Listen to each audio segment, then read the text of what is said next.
এই যে এই বাচ্চাটার পিঠে দেখতে পাচ্ছ, এই যে পুজ হয়ে গেছে। তো আমি প্রত্যেক দিন এই যে বেটাডিন দিয়ে ব্যান্ডেজ করবো এখন। মনা আর আমি দুজনা মিলেই ডাক্তারের কাছ থেকে ওষুধ আনিয়েছি।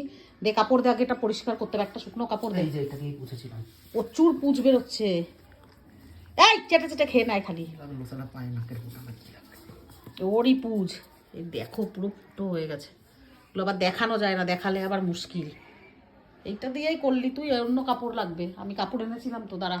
এই মুখটা ওর বেঁধে নিয়েছি, ও না বাইট করে। এই দেখো পুরো এখানটা, এখানে ম্যাগেট হয়ে যাবে। আমি আগে ব্যান্ডেজটা করে নিই, একা হাতে হবে না, না হলে বেচারা ব্যথাতে খুব চেঁচাচ্ছে। ব্যান্ডেজ করে নিই, তারপরে তোমাদের দেখাচ্ছি। এই দেখো একটা গর্ত মতন হয়ে গেছে এখান থেকে।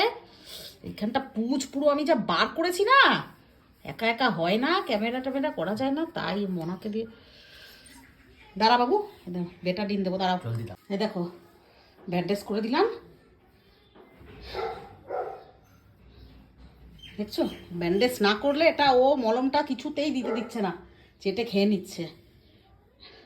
যতটা পারি, আমরা তো ডাক্তার নয়, তবু যতটা পারি এদের জীবন বাঁচানোর চেষ্টা করি আমরা। অনেক মানুষের অনেক অপমানের, অনেক হেনস্থা হতে হয়। সে যে যা করুক, তার লড়াইয়ের ব্যবস্থা সেটা আছে। প্রচুর মেরেছে কালকে এই বাচ্চাটাকে, প্রচুর মার খেয়েছে বাচ্চাটা।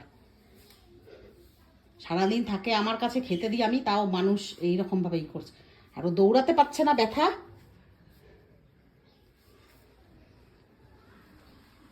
যাক, ভালো হয়ে যাবে বাবা, মাছি না বসলেই ঠিক হয়ে যাবি তুই। হ্যাঁ শোনা, বাচ্চাটাকে একদম জি জান দিয়ে চেষ্টা করছি বাঁচানোর। ওর মাকেও বাঁচিয়েছিলাম আমি, ওর মায়েরও পাটা হয়ে গেছিলো, কিন্তু হলুদ দিয়ে দিয়ে আমি ঠিক করেছি। একেও আমি চেষ্টা করছি, ডাক্তারের কাছ থেকে আমি মেডিসিন করেছি, খাইয়েছি। আসলে এই লড়াইটা সম্পূর্ণ আমার, এই গোটা তল্লাটের এই লড়াইটা শুধু আমার। একটা মানুষ যদি এই বাচ্চাগুলোকে ভালোবাসে তাহলে মানা যায়, কেউ না, শুধু আমার পরিবার।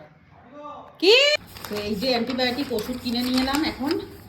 আমাদের যে ম্যাক্সের ডক্টর, ওনাকে ফোন করে জিজ্ঞেস করলাম, বাচ্চাটার ভিডিওটি দিয়ে পাঠালাম, দেখালাম, তারপরে এই যে অ্যান্টিবায়োটিক দিয়েছে। তো এখন খাওয়াতে যাব আমি আর মনা নিচে। তো দেখো চেষ্টা করছি, অনেক রকম কথা তো শুনতে হয়, বাট আমি বলি না সবসময় এই লড়াইটা শুধু আমাদের। তো বাচ্চাটাকে বাঁচানোর দায়িত্ব, ওকে নতুন জীবন দান করবো, ব্যাস। বাকিটা তো ভগবান দেখছেই, বাকিটা ঠাকুর দেখে নেবে।